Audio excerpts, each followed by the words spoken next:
9h, 11h, Europe 1 Culture Média. Philippe Vandel.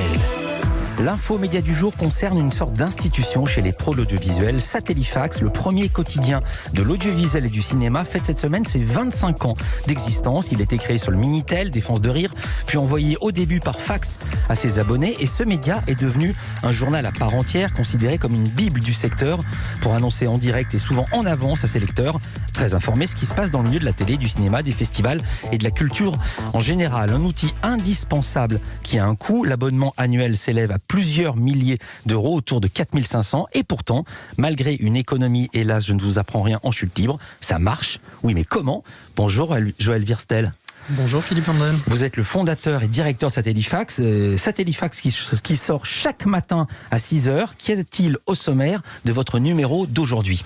Alors aujourd'hui, c'est un numéro qui est partiellement consacré à notre anniversaire, nos 25 ans comme vous le mentionniez. On s'est amusé à reprendre les tout premiers numéros de Satellifax, donc ce paru en octobre 95, et en faire le fac-similé. Et sinon, sur le plan de l'actualité, c'est l'actualité qu'on connaît actuellement, donc la crise du cinéma. On parle de la médiatrice du cinéma et de ses recommandations sur le couvre-feu et les engagements de programme, les départs à France Télévisions.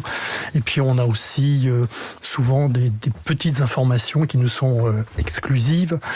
C'était le cas hier, par exemple, d'une fiction de prime time pour M6 avec Golden Network.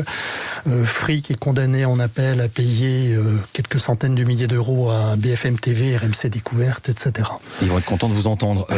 France Télévisions, 841 départs actés au 21 septembre 2020, ce que vous annoncez. Et alors moi j'ai appris deux choses, parce qu'il y a un feuilleton aussi qui excite beaucoup le monde de la télé, puisque c'est le nerf de la guerre, l'argent et la grosse caillasse.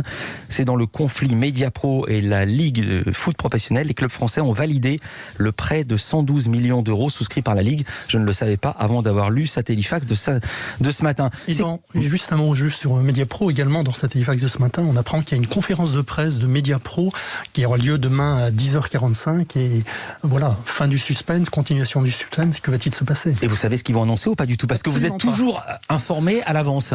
Oui, c'est vrai, mais c'est pas tellement le jeu de Satellifax. Ah bon ? Évidemment, on parle d'informations en avance, mais on cherche surtout à informer les professionnels sur tout ce qu'ils ont besoin de savoir avant de commencer la journée. Donc on va les informer sur les projets de loi, on va les informer sur les futurs programmes, etc. Notre credo, c'est plus de faire un tour d'horizon exhaustif de l'actualité et de l'actualité institutionnelle. Et puis après, si on a des petites infos en avance, c'est un plus, mais c'est pas systématiquement ce qu'on cherche. Vous en avez quand même, parce que quand votre nom arrive dans le grand public, c'est parce qu'on dit selon une info, selon une indiscrétion de Satellifax. C'est Absolument. Quoi les plus grosses scoops que vous ayez sorties en 25 ans ? Oh là là, c'est difficile. Comme ça qui vous revient en mémoire. Non, j'ai pas de scoop, mais on annonce souvent des tournages de films en avance. On annonce des lois qui vont être qui sont discutées et qui prennent le pas sur d'autres règles. Je ne me souviens plus qui. Il y a des gens qui ont appris qu'ils étaient virés dans Satellifax. Absolument. Je ne citerai pas un nom, mais effectivement. Ce qui est toujours très agréable. Ou un patron qui apprend que la personne qui l'emploie part ailleurs. Ça, c'est arrivé et je pourrais citer des noms, mais je ne vais pas le faire.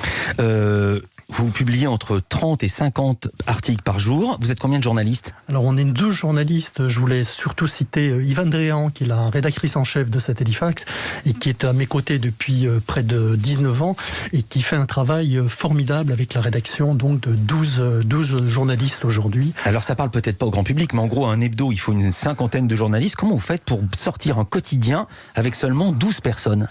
Alors, c'est effectivement 12 personnes, d'une part, qui travaillent beaucoup, et puis c'est